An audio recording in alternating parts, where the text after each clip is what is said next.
Hi, and welcome to another product spotlight. My name is John, and today we're looking at this O-scale modern 40-foot tank car. This model comes from Atlas, and it's in their Premier series. They have these available as either 2-rail or 3-rail versions. The 3-rail version has an MSRP of $84.95, and the 2-rail version has an MSRP of $89.95. This is a 2-rail version. I'll show how you can tell that in a minute. The minimum radius curve listed on the website for the 3-rail version is 031. Atlas has a whole bunch of different road names and road numbers in the various 2 and 3-rail configurations, so your best bet is to go to the website, see if they have what you need, and then shop around for the price, because MSRP means manufacturer suggested retail price, and it is not by any means the going street price for models like this. The paint on this model covers thinly and evenly. You can see that the model has separately applied detail down here, and then the ladder also is a separately applied piece that is attached to the platform up here. We'll look at the top detail in just a minute. And then over here, you'll see that there's more writing or printing on the model. And there's something funky going on with this ACI label. ACI labels are supposed to have white, red, and blue on a black background.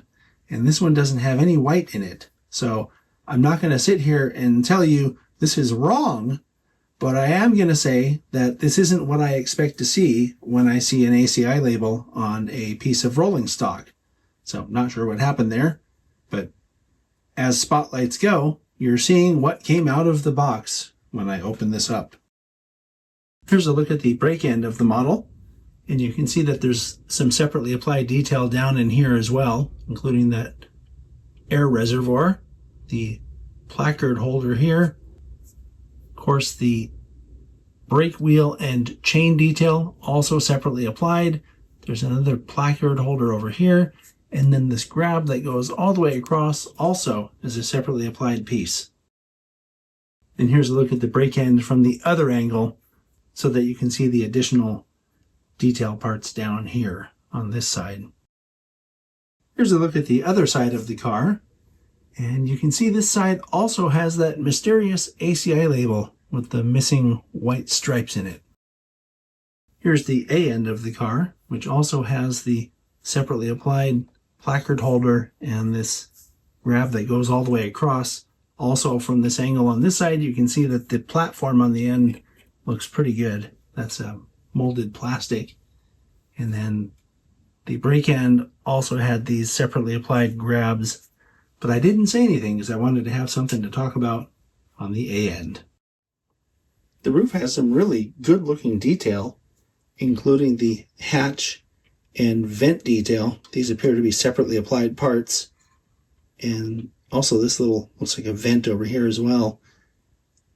And this is plastic grating for the walkway or platform up here. That also looks pretty good. Here's a look at the detail on the bottom of the model. And I mentioned before that you could tell this wasn't a 3-rail version of the model. And this is how you can tell. These couplers, which are metal knuckle couplers, by the way, are body mounted and they're pretty to scale. O-scale models that are 3-rail have very oversized couplers, and they're most often attached to the trucks instead of the body. So that's how you can tell. Also, the wheels are more to scale on a 2-rail model than they are on the 3-rail model. 3-rail models tend to have what we refer to as pizza cutter wheels. That's wheels with a very deep flange, and they don't really care usually if it looks like blackened metal or not. It just looks like what it looks like. The 2-rail models are more to scale and look more realistic. And so that's how you can tell this is a 2-rail model and not a 3-rail model. I think there's a very good opportunity with the wrap up on this product spotlight to sort of reiterate that product spotlight programs are not intended to be a vehicle to criticize or point out shortcomings when it comes to models or model manufacturers. What we do here is we take the model out of the box and show you what came out of the box. And I mention this because that ACI label's bothering me. And I don't know, maybe it's one of those things where people aren't using ACI labels on their layouts to keep track of their cars, so who cares? But I don't know. I just expected that it would have the white on it as well.